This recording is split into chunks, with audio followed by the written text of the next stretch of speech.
Hi ನಮಸ್ತೆ ಎಲ್ಲರಿಗೂ. ನಾನು ರುಕ್ಮಿಣಿ. ಇವತ್ತೊಂದು ಸ್ವೀಟ್ ಕಾರ್ನು ಮತ್ತೆ ಪನ್ನೀರ್ ಯೂಸ್ ಮಾಡಿ ಒಂದೊಳ್ಳೆ ಸೂಪರ್ ಟೇಸ್ಟಿ ಆದಂಥ ರೈಸ್ ಬಾತ್ ಮಾಡೋದು ಹೇಗೆ ಅಂತ ತೋರಿಸ್ಕೊಡ್ತಾ ಇದ್ದೀನಿ. ಬೆಳಗಿನ ಬ್ರೇಕ್‌ಫಾಸ್ಟಿಗೆ, ಮಕ್ಕಳ ಲಂಚ್ ಬಾಕ್ಸಿಗೆ ಆಗ್ಬೋದು, ಇಲ್ಲ ಸಂಜೆ ಸಿಂಪಲ್ ಡಿನ್ನರ್‌ಗೆ ಆಗ್ಬೋದು, ಯಾವುದಕ್ಕೆ ಬೇಕಾದ್ರೂ ಮಾಡ್ಕೋಬೋದು. ತುಂಬಾನೇ ಚೆನ್ನಾಗಿರುತ್ತೆ. ತುಂಬಾ ಸೂಪರ್ ಆಗಿ, ತುಂಬಾ ಟೇಸ್ಟಿಯಾಗಿ ಕೂಡ ಬರುತ್ತೆ. ಬನ್ನಿ ಹೇಗೆ ಮಾಡೋದು ಅಂತ ನೋಡ್ಕೊಳ್ಳೋಣ. ನಾನಿಲ್ಲಿ ಪನ್ನೀರು ಮತ್ತೆ ಸ್ವೀಟ್ ಕಾರ್ನ್ ಯೂಸ್ ಮಾಡಿ ಮಾಡ್ತಾ ಇರೋ ರೈಸ್‌ಗೋಸ್ಕರ ಮೊದಲಿಗೆ ಒಂದು ಮಸಾಲೆ ರುಬ್ಕೊಳ್ಳೋಣ. ಅದಕ್ಕೋಸ್ಕರ ಒಂದು ಸಣ್ಣ ಮಿಕ್ಸಿ ಜಾರ್‌ಗೆ ಒಂದು 4 ಹಸಿರು ಮೆಣಸಿನಕಾಯಿ, ಮೀಡಿಯಂ ಸೈಜ್‌ದು ಒಂದು ಈರುಳ್ಳಿ, ಆಮೇಲೆ ಸ್ವಲ್ಪ ಪುದೀನ ಸೊಪ್ಪು, ಆಮೇಲೆ ಸ್ವಲ್ಪ ಕೊತ್ತಂಬರಿ ಸೊಪ್ಪು ನೋಡಿ ಇಷ್ಟನ್ನು ಹಾಕ್ಕೊಂಡು ಸ್ವಲ್ಪ ನೀರು ಹಾಕ್ಕೊಂಡು ಇದನ್ನ ಸಣ್ಣಕ್ಕೆ ರುಬ್ಕೊಂಡ್ಬರ್ತೀನಿ. ತುಂಬಾ ಸಣ್ಣ ಅಂತ ಏನಿಲ್ಲ, ಮೀಡಿಯಂ ಆಗಿ ರುಬ್ಕೊಂಡ್ರೆ ಸಾಕು. ನೋಡಿ ರುಬ್ಕೊಂಡು ಬಂದಿದ್ದೀನಿ ಕೂಡ. ಈ ಮಸಾಲೆ ಕೂಡ ಸೈಡಿಗೆ ಎತ್ತಿಟ್ಟು ಈಗ ಸ್ಟವ್ ಮೇಲೆ ಒಂದು ಕುಕ್ಕರ್ ಇಟ್ಕೊಳ್ತಾ ಇದ್ದೀನಿ. ಕುಕ್ಕರ್‌ಗೆ ಒಂದು 2 ಸ್ಪೂನ್ ತುಪ್ಪ ಸೇರಿಸ್ಕೊಳ್ತಾ ಇದ್ದೀನಿ. ಜೊತೆಗೆ ಸ್ವಲ್ಪ ಎಣ್ಣೆ ಕೂಡ ಸೇರಿಸ್ಕೊಳ್ಳೋಣ. ನಮ್ಗೆ ಎಷ್ಟು ಬೇಕೋ ಅಷ್ಟು ನೋಡಿಕೊಂಡು ಎಣ್ಣೆ ಕೂಡ ಸೇರಿಸ್ಕೊಂಡು ತುಪ್ಪ ಮತ್ತು ಎಣ್ಣೆ 2 ಬಿಸಿ ಆಗ್ತಾ ಇದ್ದಂಗೆನೆ ಸ್ವಲ್ಪ ಮಸಾಲೆಗಳನ್ನ ಸೇರಿಸ್ಕೊಳ್ಳೋಣ. ಇಲ್ಲಿ ನಾನು ಚಕ್ಕೆ, ಲವಂಗ, ಸೋಂಪು ಕಾಳು, ಪಲಾವ್ ಎಲೆ, ಆಮೇಲೆ ಮರಾಠಿ ಮೊಗ್ಗು ಇಷ್ಟನ್ನು ಸೇರಿಸ್ಕೊಂಡು ಒಂದು ಏಲಕ್ಕಿ ಕೂಡ ಸೇರಿಸ್ಕೊಂಡು ಸ್ವಲ್ಪ ತುಪ್ಪ ಮತ್ತು ಎಣ್ಣೆಲಿ ಫ್ರೈ ಮಾಡ್ಕೊಳ್ತಾ ಇದ್ದೀನಿ ಲೈಟಾಗಿ.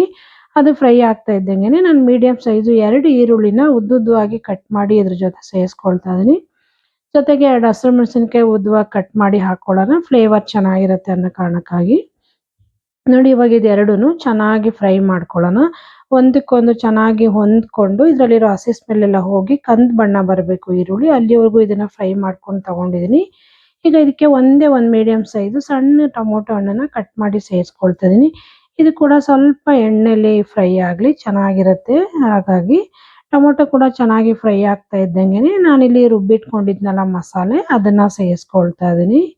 ಇದನ್ನು ಸೇರಿಸ್ಕೊಂಡು ಇದ್ರ ಜೊತೆಗೆ ನಾನು ಒಂದು ಅರ್ಧ ಸ್ಪೂನ್ ಆಗೋಷ್ಟು ಶುಂಠಿ ಬೆಳ್ಳುಳ್ಳಿ ಪೇಸ್ಟ್ ಕೂಡ ಯೂಸ್ ಮಾಡ್ತಾ ಇದ್ದೀನಿ.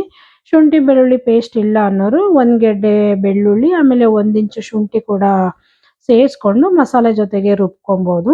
ನೋಡಿ ಇವಾಗ ಇದೆರಡನ್ನೂ ಚೆನ್ನಾಗಿ ಮಿಕ್ಸ್ ಮಾಡ್ಕೊಳ್ತಾ ಇದ್ದೀನಿ. ಮಸಾಲೆ ಈರುಳ್ಳಿಲಿ ಚೆನ್ನಾಗಿ ಫ್ರೈ ಆಗಿ ಹಸಿ ಸ್ಮೆಲ್ ಎಲ್ಲ ಹೋಗಬೇಕು ಅಲ್ಲಿವರೆಗೂ ನೀಟಾಗಿ ಫ್ರೈ ಮಾಡ್ಕೊಂಡು ತಗೊಂಡಿದ್ದೀನಿ.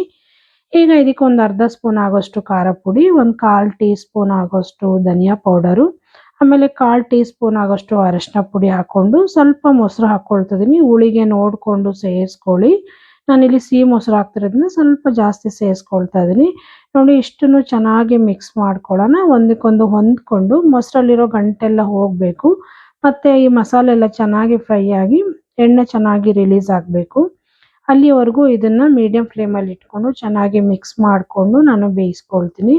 ನೋಡಿ ಚೆನ್ನಾಗಿ ಮಸಾಲೆ ಬೆಂದಿದೆ ಮತ್ತು ಎಣ್ಣೆ ಕೂಡ ಚೆನ್ನಾಗಿ ರಿಲೀಸ್ ಆಗಿದೆ. ನೋಡಿ ಈ ರೀತಿ ಮಸಾಲೆ ರೆಡಿ ಆಗಬೇಕು. ಈಗ ನಾನು ಇದಕ್ಕೆ ಸ್ವಲ್ಪ ಬಟಾಣಿ ಸೇರಿಸ್ಕೊಳ್ತಿದ್ದೀನಿ. ಒಣ ಬಟಾಣಿ ನೆನೆಸ್ಕೊಂಡು ಓವರ್ ನೈಟು ಹಾಕ್ಕೊಂಡಿದ್ದೀನಿ. ಆಮೇಲೆ ಒಂದು ಅರ್ಧ ಕಪ್ ಆಗೋಷ್ಟು ಸ್ವೀಟ್ ಕಾರ್ನು, ಆಮೇಲೆ ಒಂದು 200 ಗ್ರಾಮ್ ಆಗೋಷ್ಟು ನಾನಿಲ್ಲಿ ಪನ್ನೀರು ಡೈರೆಕ್ಟಾಗಿ ಕಟ್ ಮಾಡಿ ಸೇರಿಸ್ಕೊಳ್ತಾ ಇದ್ದೀನಿ. ನಾನಿಲ್ಲಿ ಫ್ರೈ ಏನು ಮಾಡ್ತಾ ಇಲ್ಲ, ಡೈರೆಕ್ಟಾಗಿ ಕಟ್ ಮಾಡಿ ಹಾಕ್ಕೊಂಡಿದ್ದೀನಿ. ಫ್ರೈ ಕೂಡ ಮಾಡಿ ಹಾಕ್ಕೊಬೋದು, ಚೆನ್ನಾಗಿರುತ್ತೆ. ನೋಡಿ ಇಷ್ಟನ್ನು ನಿಧಾನವಾಗಿ ಒಂದಕ್ಕೊಂದು ಹೊಂದ್ಕೊಳ್ಳೋ ಥರ ಒಂದು 2 ನಿಮಿಷ ಇದನ್ನು ಮಸಾಲೆ ಜೊತೆಗೆ ಫ್ರೈ ಮಾಡ್ಕೋಬೇಕು. ಸ್ವಲ್ಪ ನಿಧಾನಕ್ಕೆ ಮಿಕ್ಸ್ ಮಾಡ್ಕೋಬೇಕು. ಪನ್ನೀರನ್ನ ಫ್ರೈ ಮಾಡದೇ ಇರೋದ್ರಿಂದ ಒಡ್ಕೊಳ್ಳೋ ಚಾನ್ಸಸ್ ಇರುತ್ತೆ. ಹಾಗಾಗಿ ನೋಡಿಕೊಂಡು ನಿಧಾನವಾಗಿ ಒಂದು 2 ನಿಮಿಷ ನಾನು ಫ್ರೈ ಮಾಡ್ಕೊಂಡಿದ್ದೀನಿ. ಈಗ ನಾನು ಇದಕ್ಕೆ ಅಕ್ಕಿ ಸೇರಿಸ್ಕೊಳ್ತಾ ಇದ್ದೀನಿ. 1/4 ಗ್ಲಾಸ್ ಆಗೋಷ್ಟು ನಾನು ಅಕ್ಕಿ ತೊಗೊಂಡಿದ್ದೀನಿ. ಮನೇಲಿ ನಾನು ಯಾವ್ದು ಯೂಸ್ ಮಾಡ್ತೀನೋ ಅದೇ ಅಕ್ಕಿ ತೊಗೊಂಡಿದ್ದೀನಿ. ಅದನ್ನು ಇದ್ರ ಜೊತೆ ಹಾಕ್ಕೊಂಡು ಇನ್ನೂ ಒಂದು 2 ನಿಮಿಷ ಮಸಾಲೆ ಜೊತೆಗೆ ಅಕ್ಕಿ ಕೂಡ ಚೆನ್ನಾಗಿ ಮಿಕ್ಸ್ ಆಗಬೇಕು. ಆ ರೀತಿ ಮೀಡಿಯಂ ಫ್ಲೇಮಲ್ಲೇ ಇಟ್ಕೊಂಡು ನೀಟಾಗಿ ಮಿಕ್ಸ್ ಮಾಡ್ಕೊಂಡು ತಗೊಳ್ತೀನಿ. ನೋಡಿ ಈ ರೀತಿ ಮಾಡೋದ್ರಿಂದ ಮಸಾಲೆ ಎಲ್ಲ ಅಕ್ಕಿಗೆ ಚೆನ್ನಾಗಿ ಹೊಂದ್ಕೊಳ್ಳುತ್ತೆ. ಟೇಸ್ಟ್ ಕೂಡ ತುಂಬ ಚೆನ್ನಾಗಿ ಬರುತ್ತೆ. ಹಾಗಾಗಿ ಅಕ್ಕಿನೂ ಕೂಡ ಇದು ಮಸಾಲೆ ಜೊತೆಗೆ ಸೇರಿಸ್ಕೊಂಡು ಒಂದು 2 ನಿಮಿಷ ನೀಟಾಗಿ ಒಂದಕ್ಕೊಂದು ಹೊಂದ್ಕೊಳ್ಳೋ ಥರ ಮಿಕ್ಸ್ ಮಾಡ್ಕೊಂಡಿದ್ದೀನಿ ಕೂಡ. ನೋಡಿ ಇಷ್ಟು ಮಿಕ್ಸ್ ಆದರೆ ಸಾಕು. ಒಂದು 2 ನಿಮಿಷ ನೀಟಾಗಿ ಫ್ರೈ ಮಾಡ್ಕೊಂಡಿದ್ದೀನಿ. ಈಗ ಇದಕ್ಕೆ ನಾನು ನೀರು ಸೇರಿಸ್ಕೊಳ್ತಾ ಇದ್ದೀನಿ. 2.5 ಗ್ಲಾಸ್ ಆಗೋಷ್ಟು ನಾನಿಲ್ಲಿ ನೀರು ಸೇರಿಸ್ಕೊಳ್ತಾ ಇದ್ದೀನಿ. ಸ್ವಲ್ಪ ಜಾರ್ ತೊಳೆದಿದ್ದು ನೀರು ಕೂಡ ಇದ್ರ ಜೊತೆಗೆ ಸೇಮ್ ಒಂದೇ ಪ್ರಮಾಣದಲ್ಲಿ ಸೇರಿಸ್ಕೊಂಡು 1/4 ಗ್ಲಾಸ್ ಅಕ್ಕಿಗೆ 2.5 ಗ್ಲಾಸ್ ಅಷ್ಟು ನೀರು ಸೇರಿಸ್ಕೊಂಡಿದ್ದೀನಿ. ಇವಾಗ ನೋಡಿ ನೀಟಾಗಿ ನಿಧಾನವಾಗಿ ಒಂದ್ಸಲ ನೀಟಾಗಿ ಮಿಕ್ಸ್ ಮಾಡ್ಕೊಳ್ಳೋಣ. ಇದನ್ನು ಮಿಕ್ಸ್ ಮಾಡಿಕೊಂಡು ನನಗೆ ಉಪ್ಪು ಸೇರಿಸ್ಕೊಂಡಿರಲಿಲ್ಲ, ಈಗ ಒಂದೇ ಸಲ ಸೇರಿಸ್ಕೊಳ್ತೀನಿ. ರುಚಿಗೆ ತಕ್ಕಷ್ಟು ಉಪ್ಪು ಕೂಡ ಸೇರಿಸ್ಕೊಂಡು ಸ್ವಲ್ಪ ಕೊತ್ತಂಬರಿ ಸೊಪ್ಪು ಉದುರಿಸ್ಕೊಳ್ಳೋಣ. ಬೇಕಂದರೆ ಬೇಕಾದ್ರೆ ಪುದೀನ ಕೂಡ ಒಂದು 2-3 ಅಷ್ಟು ಉದುರಿಸ್ಕೊಬೋದು, ಚೆನ್ನಾಗಿರುತ್ತೆ ಫ್ಲೇವರು. ನಾನು ಬರೀ ಕೊತ್ತಂಬರಿ ಸೊಪ್ಪು ಮಾತ್ರ ಉದುರಿಸ್ಕೊಂಡಿದ್ದೀನಿ. ಈಗ ಇಷ್ಟನ್ನು ಒಂದಕ್ಕೊಂದು ಹೊಂದ್ಕೊಳ್ಳೋ ಥರ ಚೆನ್ನಾಗಿ ಮಿಕ್ಸ್ ಮಾಡ್ಕೊಳ್ಳೋಣ. ನಾನು ಅಕ್ಕಿ ಏನು ನೆನೆಸಿಲ್ಲ, ಡೈರೆಕ್ಟಾಗಿ ಮಾಡ್ತಾ ಇದ್ದೀನಿ. ನೆನೆಸಿ ಕೂಡ ಮಾಡ್ಬೋದು, ಅದು ಕೂಡ ತುಂಬ ಚೆನ್ನಾಗಿ ಬರುತ್ತೆ. ಮಿಕ್ಸ್ ಮಾಡ್ಕೊಂಡಿದ್ದಾಗಿದೆ. ಇವಾಗ ಪ್ಲೇಟ್ ಮುಚ್ಚಿಬಿಟ್ಟು ನಾನು 2 ವಿಷಿಲ್ ಕೂಗಿಸ್ಕೊಳ್ತೀನಿ. 2 ವಿಷಿಲ್ ಕೂಗಿಸ್ಕೊಂಡ್ರೆ ಸಾಕು. ರೈಸ್ ಅಂತೂ ಸೂಪರಾಗಿ ರೆಡಿ ಆಗುತ್ತೆ. ನೋಡಿ ವಿಷಲ್ ಆಗಿ ತಣ್ಣಗಾಗಿದೆ. ಇವಾಗ ತೆಗೆದು ತೋರಿಸ್ತಾ ಇದ್ದೀನಿ.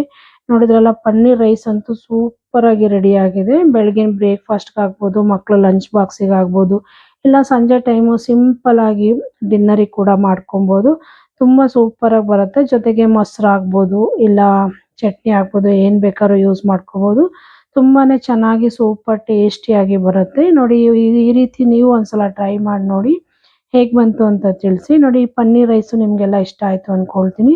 ಇಷ್ಟ ಆದರೆ ಲೈಕ್ ಮಾಡಿ, ಶೇರ್ ಮಾಡಿ, ಸಬ್ಸ್ಕ್ರೈಬ್ ಮಾಡ್ಕೊಳ್ಳಿ. ಹಾಗೆ ಪಕ್ಕದಲ್ಲಿರೋ ಬೆಲ್ ಐಕನ್ ಕೂಡ ಕ್ಲಿಕ್ ಮಾಡಿ. ನಾನು ಯಾವುದೇ ವಿಡಿಯೋ ಹಾಕಿದರೂ ನಿಮಗೆ ನೋಟಿಫಿಕೇಷನ್ ಬರುತ್ತೆ. ನೋಡಿ, ಸರ್ವ್ ಮಾಡಿ ತೋರಿಸ್ತಾ ಇದ್ದೀನಿ. ಸೂಪರ್ ಟೇಸ್ಟಿಯಾಗಿ ಅಂತೂ ರೈಸ್ ರೆಡಿ ಆಗಿದೆ. ಇದೇ ವಿಧಾನದಲ್ಲಿ ನೀವು ಒಂದ್ಸಲ ಟ್ರೈ ಮಾಡಿ, ಹೇಗೆ ಬಂತು ಅಂತ ತಿಳಿಸಿ. Thank you.